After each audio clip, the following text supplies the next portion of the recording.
اور اس میں ایک آیت ہے جو سب آیتوں کی یعنی سارے قرآن کی سب آیتوں کی سردار ہے، اور وہ آیت الکرسی ہے۔ ابھی اس کی تفسیر دیکھیں گے تو آپ کو اس کی اہمیت کا اندازہ ہوگا۔ رات کو سوتے وقت پڑھنے کے علاوہ اسے آپ ہر نماز کے بعد بھی، فرض نماز کے بعد بھی پڑھا کریں۔ آپ صلی اللہ علیہ وسلم نے فرمایا، جس نے ہر فرض نماز کے بعد آیت الکرسی پڑھی، اللہ اسے شاکر دل، ذاکر زبان، نبیوں کا ثواب، صدیقوں کا عمل دے گا۔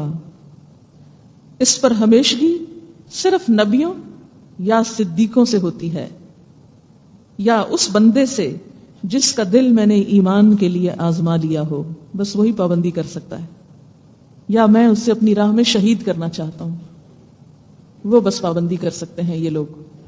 اور ہم جیسے سلام پھیرتے ہی باتیں، بمشکل کنٹرول کیا ہوتا ہے اپنے آپ کو، سلام تک ایک دم پھر بول اٹھتے ہیں، اچھا وہ چیز دیکھو وہ کہاں ہے، وہ آیا کہ نہیں، وہ گیا کہ نہیں، وہ کیا کہ نہیں، وہ ہوا کہ نہیں۔ تو یاد رکھیں، فرض نماز کے بعد سخت ایمرجنسی کے بغیر قطعاً نہ بولیں جب تک آیت الکرسی نہ پڑھ لیں۔ اچھا بعض وقت آپ نہیں بولنا چاہتے، لوگ آپ کو بلا رہے ہیں اور ہلا رہے ہیں، تو آپ کیا کیا کریں، آہستہ سے سلام پھیر کے فوراً منہ پہ ہاتھ رکھ لیا۔ یہ میں عموماً میں خود ایسے کرتی ہوں، کیونکہ مجھے اکثر یا چھوٹے بچے ہوتے ہیں وہ ماما ماما کر کے کھینچ لیتے ہیں، یا کوئی اور کچھ کرتا ہے، تو سلام کر کے فوراً منہ پہ ہاتھ، اس طرح کہ ہمیں کوئی نظر ہی نہ آئے۔ جب نظر نہیں آئے گا تو پھر دل بھی پریشان نہیں ہوگا، تسلی سے آیت الکرسی پڑھی جائے گی، اس کے بعد کچھ اور کریں، کیونکہ اس کی پابندی کا ثواب بہت ہے۔ ایک اور حدیث میں ہے، جس نے آیت الکرسی پڑھی اور اس کا اسی دن انتقال ہو گیا تو جنت میں جانے سے اسے کوئی چیز نہ روک سکے گی۔ اس میں اللہ کا اسم اعظم بھی ہے، جس گھر میں پڑھی جائے اس سے شیطان نکل جاتا ہے۔ لہذا اتنی خوبصورت آیت، اتنی بہترین آیت، اس کے لیے ہم میں سے ہر ایک کو حریص ہونا چاہیے۔ آئیے دیکھتے ہیں کہ اس میں ہے کیا جس کی وجہ سے اس کی اتنی فضیلت ہے۔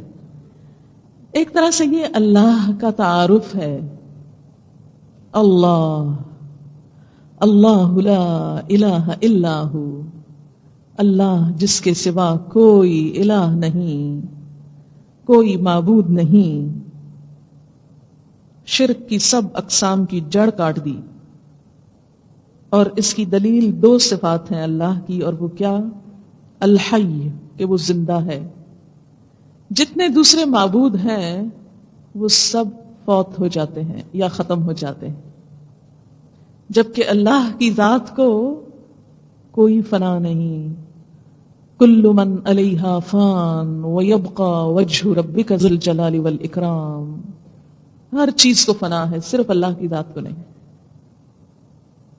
یہ آیت شرک کی تردید ہے، مستقلاً زندہ ہے، اسی کے ہاتھ میں زندگی ہے، خود بھی زندہ ہے اور زندگی اسی کے دم سے وجود میں آئی ہے۔ القیوم، قائم رہنے والا ہے، قائم رکھنے والا ہے، ہر چیز کو تھامے ہوئے ہے، جبکہ دوسرے سب سہاروں کے محتاج ہیں۔ کوئی چیز خود سے قائم نہیں رہ سکتی۔ آپ دیکھیں کتنا بڑے سے بڑا کوئی ولی ہو، بزرگ ہو، نیک انسان ہو، نبی ہو حتیٰ کہ، کیا ایسے ہی کوئی آسمان سے اترا؟ نہیں نا، بچے کی حالت میں پیدا ہوا نا۔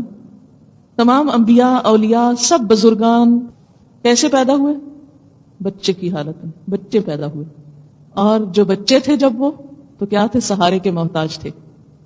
آج جب لوگ ان کو اللہ کا شریک کرتے ہیں تو سوچنا چاہیے، وہ اپنے وجود کے لیے، اپنے نشو و نما کے لیے سہارے کے محتاج تھے، لیکن اللہ کو کسی سہارے کی ضرورت نہیں، بلکہ وہ سب کو تھامے ہوئے ہے، قائم رکھے ہوئے ہے۔ اور بہت بڑی مثال آسمان آپ کے سامنے ہے، کس طرح اس کو بغیر ستونوں کے تھامے ہوئے ہے، قائم رکھے ہوئے ہے۔ اور مزید کیا ہے کہ لا تأخذہ سنۃ، اس کو تو اونگ بھی نہیں آتی، جبکہ باقی سب سوتے ہیں۔ کتنا بھی کوئی نیک انسان ہو، سوئے بغیر اس کا گزارا ہی نہیں، اور کوئی معبود سونے والا ہو نہیں سکتا، کیونکہ جو سو گیا۔